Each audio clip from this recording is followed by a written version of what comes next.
सारखं दसत एवढे माणसानं आपल्या अंगात घेतले, हे जर एकवटले तर त्या रावणाची गोष्ट सोडा.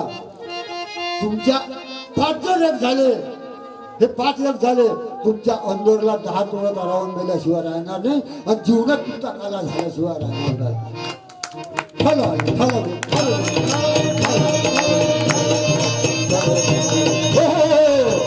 म्हणून रामासारखी भक्ती करा, हनुमंतासारखं दासोदर करा, वैराग्य लक्ष्मणापुरतं सारखं करा. संसारात राहा असं नाही सांगितलं का संसारात राहू नका, संसार करू नये, पण आसक्ती नका ठेवू. वैराग्य म्हणजे आसक्ती न ठेवणे, बदल वैराग्य. जेवढं 5 गुण तुमच्या अंगात ठेवा आणि तुमचं जीवन सफल बनवा. कारण रामानाची फार गरज आहे. म्हणून 10 मिनिटात पोहोचतो. बरोबर. हा झाला आपल्या इथपर्यंतचा विषय. हनुमंतराला थोडंसं बोलावं लागलं का आज जन्मदिवस आहे. हनुमंतरा प्रगट झाले कसे हे तेवढं थोडक्यात तुम्हाला सांगितलं. रामायण जर केलं तर परिपूर्ण सांगितलं असतं. आज रामायण नाही आहे, एका दीड घंट्यात काय बोलणार आहे म्हणून इकडे आई यशोदेला त्रास व्हायला लागला. गवळीच्या येत गेला. अरे कृष्णा, हे दररोजच्या भानगडी बरोबर नाही. आता तू असं कर, उद्यापासून रानात जा, दही करायला घेऊन जा. आता गावातल्या भानगडी देवाला वाटलं काही हरकत नाही, आपल्याला तिकडे कार्य करायचं आहे.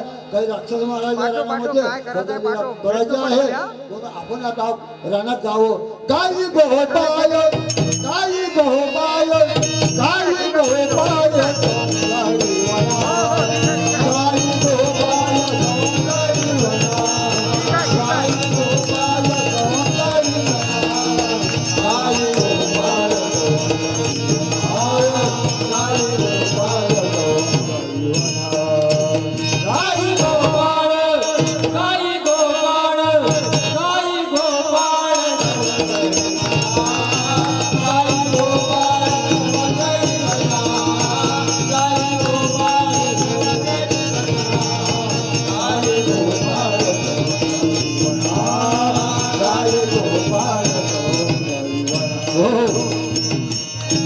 यशोदा कृष्णाला गोपाळाला सांगू लागले, अरे दादा जवळीचं खेळा नका जाऊ दुरी, सांभाळा पुरारी राग माझा. अरे हा माझा लाडका आहे. अनुवानी पाय निघाला, पाय चप्पल नाही जोडा नाही, काहीच नाही. भगवान कृष्णानं कधी चप्पल जोडा घालून नाही काही जाणार जवळ. त्याला सांभाळता देव रानात गेले आहे. गाई चालल्या, राक्षस वगैरे मारले, कालिया मर्दन केलं, सगळं काही झालं. आता दुपारचा टाइम झालाय.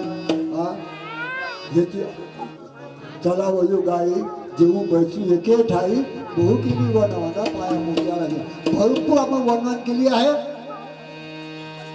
जन्ममृत्यूचे फेरे भयंकर झाले आहे. आता आपल्या देवाशी गुरु पोहायचा आहे. जेव्हा आज सोडी गेल्या मोठा, आजचा गहिका आला गो. सगळे एकत्रित झाले, कमळाच्या आकाराने गोल बसवले.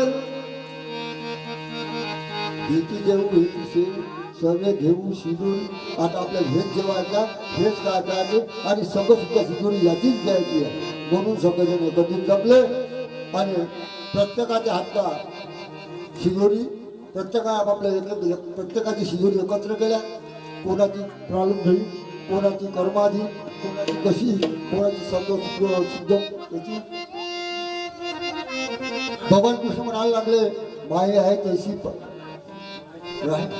नाहीतरी घरात आहे. तुकांबाने हरी नाही कोणी माझी घरी. कारण तुकारामाने बरोबर होतं. आता सावध बिलकुल धावता सावधी घेतला नाही. आता आम्हाला घरी कशाला पाठवतो म्हणे देवा, तुम्ही कुठे इथं आणि कुठं कौंडण्यपुरा. वैकुंठात कोण आहे? कारण देव कुठले होय? वैकुंठातले. वैकुंठातले आहे घरी. तुकाराम महाराज वैकुंठातले. आम्ही वैकुंठवासी आलो याचं कारणाशी बोले ऋषी आम्ही फक्त इथपर्यंत तो कार्य करतो. वैकुंठात राहतो. आता आई रुक्मिणी आहे तिला कौंडण्यपुरात, तुम्ही आहे तर घरी कोण आहे? आमच्या घरी कोण नाही आहे. आमच्या शिबिरात कसे असे मी देवाली म्हटलं बरोबर आहे, तू बोलून राहिला आहे. आता मग तसं करावं लागणार आहे. म्हणून सगळ्याच्या शिबिरा एकत्र केल्यानंतर सगळ्यांना भगवंत प्रत्येकाला एक घास देऊन राहिल्या. एकामेकाच्या मुखात घातलं, एकामेका देवी मुखी सुखे घालून हुंबरी एकामेकाच्या मुखात देऊन राहिले भगवंत. आणि हा सोहळ पाहण्याकरता स्वर्गातील देवाले तुका म्हणे मुनी धुडताना लाभतील त्या सुखाची शिराणी त्याच्या पायी सर्व सुख लोयते असा भगवंत त्या पृथ्वीवर अवतीर्ण झाले. त्या तिचं पाऊले मी दिली तुका म्हणे मुनी धुंडी ताना लाभती. जे हजारो वर्ष तपश्चर्या करणारे मुनी आहे त्याला दर्शन होत नाही. आणि गवळ्याचं भाग्य किती या पोराचं भाग्य किती. आज देव याले खात आला मोठी भाग्याची गोष्ट आहे. आणि हा आनंद बघण्यासाठी वज्रवासी टोप्याने एकमेकाला थांबू लागल्या.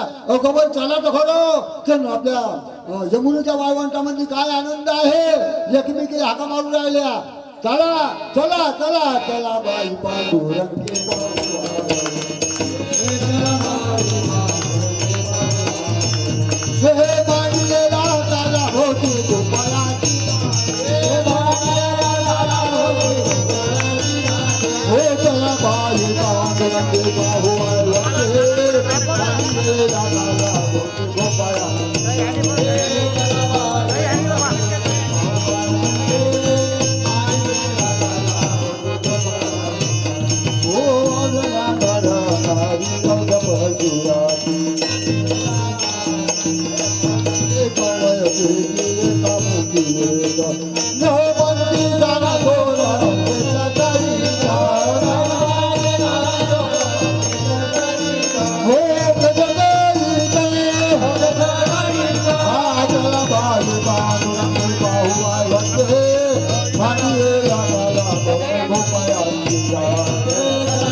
काला वाटे कभी का वैष्णव पुलिया ब्रह्मलिगा उत्तमलोका जातो तुकामनी भूमंडली आम्ही बैजानी लगाडे काला वाटी एकमेका वैष्णव विकास